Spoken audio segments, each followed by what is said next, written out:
Everyone, what's up? It's me again, Junkmaster3, and finally it's time for the top 5 for the month of February. So the 5 best films that I've watched during February for the very first time. So yeah, I know for sure this video is pretty damn delayed, but that's just how it goes sometimes. And since there's been so much craze, and not craze, but since there's been so many so much talk about the coronavirus in general and all of those things. I mean, you sort of get tired of everything and you just don't feel like any motivation to do that many things in general. So, yeah, well, that's another story. I'm not going to mumble here about the coronavirus because I think most of you are probably really tired of that in general. So, yeah, let's begin with the top 5 of the month for the month of February. So, first of all, it's a film. I mean, let's see here. There's two of these films which I don't have in my collection, and one of them which I have in my collection, but I was too lazy to put it out from the collection because it was like stuck in between so many other films. So yeah, well, anyway, at number 5 we have a film called Klaus from 2019, which I saw at a friend's house. We were like 3 or 4 people, and this is like an animated film from yeah, obviously 2019, and it says the story of Santa Claus and how he became Santa Claus.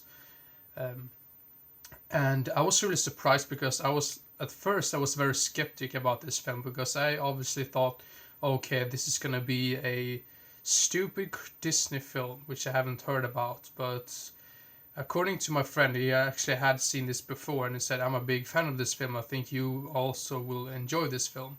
So it's like, okay, let's give it a go. And when I saw the opening credits and all of that, I realized that this is not a Disney film at all. And I was like, oh, a breath of fresh air because I'm sort of tired of newer Disney films in general. But yeah, I'm not gonna spoil anything, but I think the animation is very good and the whole story of Klaus, or the way he became Santa Claus, is pretty damn interesting. And I must say that this is a very good animated film. This is probably one of the better ones I've seen in recent years. And it was an extra plus that Disney wasn't involved with in this project. So I remember when we sat down and watched this film, I actually said when the end credits started to scroll, I basically said to my friends, well, Disney, watch and learn. That's sort of what I said. Like, this is how you make a film. But yeah, this is just my opinion, of course. But yeah, Klaus at number 5. And at number 4 is a film which I watched on YouTube because I wasn't able to find a DVD or Blu-ray release of this film.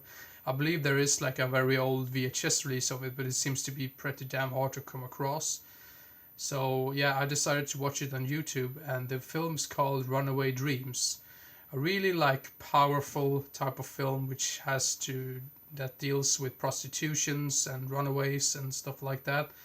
It's about this girl who's like abused by her stepfather and her home life is not good at all, and her sister tries to help her, but it ends up that she actually runs away from home and she's only 15 years old.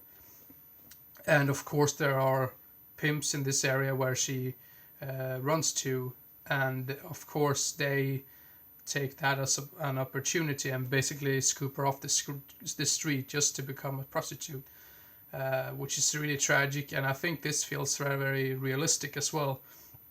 And you feel very sorry for the main character and the main actress. So yeah, I think it's a shame that there isn't that many people that have heard about this film in general, because I think this is a very good film that deals with this subject in a rightful way. Uh, I saw another film yesterday which was a similar storyline about a prostitute like runaway type of a deal, but there is not a single likable character in that film at all, and there's no tense moments or any good like acting in it. And even though it had like Christina Applegate, the film's called Streets, by the way, from 1990. I thought that was a really bad film. But yeah, Runaway Dreams is the way to go if you want a movie that deals with prostitution, or like shows it in the most gruesome and the way it actually is. So yeah, Runaway Dreams at number 4. Now I've been mumbling way too much about that film. Now at number 3 we have a film with Vincent Price called The Mask of Red Death. Right here, this is a double bill, but yeah, this is the film that I'm talking about. Once again, when it comes to Vincent Price, his screen presence is always almost a guarantee for being like a really good film, because every time I see his name on like some film anywhere that I want to pick up, I'm basically just picking it up just because I see it's Vincent Price, because I'm a big fan of his acting, and he has such a special, like, it's some special, his voice is so special and very creepy and still sort of smooth to listen to. But yeah, this film is really good, and this is probably one of the better Vincent Price films that I've seen. I think this is also included in some book that was called 1001 Films You Need to Watch Before You Die. So yeah, The Mask of Red Death. I'm not going to spoil anything because I think this film really is the most effective. You don't talk that much about it in general. So yeah, The Mask of Red Death. And at number 2, this is I think this is pretty damn controversial for its time, at least, because this was released back in the early 70s, I believe. And this is a Spanish production, and the film is called Who Can Kill a Child? This sort of feels like Children of the Corn, but on an island instead. And this is, I would say this is slightly more creepier than Children of the Corn, and has a much better atmosphere in it as well, even though I really like Children of the Corn as well. And it's really tense all the way through, and during the end you really try to understand what should they do, and why do these kids do all these things. And there's not really any, I don't remember if there's any explanation to it, but that's even more frightening in my opinion. But yeah, this is about this couple that goes on a vacation, and they've heard about this island that's, because they don't want to live this city life on this on this vacation, because they just want to have some time off alone. And some people, I think it was like a guy in a shop somewhere that's told them like, oh, you go to this island, there's really like calm, there's no really like civilization there, there's only the postman that goes there for once a week or like once every 5 days or something, I believe he says. So yeah, but anyway, Who Can Kill a Child? This is a really good film, and if you haven't seen this film, go check it out. It's very atmospheric and really creepy at parts. So yeah, Who Can Kill a Child?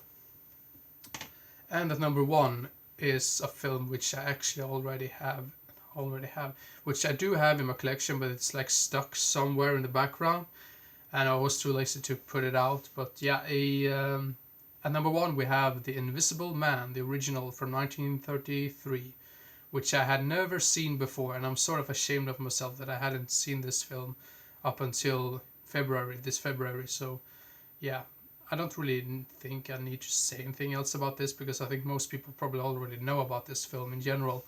So yeah, The Invisible Man at number 1. The original one. I know there's like a newer film that came out this year, I believe, but I haven't seen that. And to be honest, I don't really have any big. I don't really have any big interest to see this newer film, because I was such a big fan of this original one that, since I saw this original quite recently, I just like, oh, I don't really need to watch a remake right after I watched the original for the first time. So yeah. Anyway, that's enough of my mumbling. I've almost been mumbling for 10 minutes now, or 9 minutes, so I'm gonna shut up and end the video. So yeah, hope everyone enjoyed and didn't get bored, and hope to see you again as soon as possible. So see you next time. Bye bye.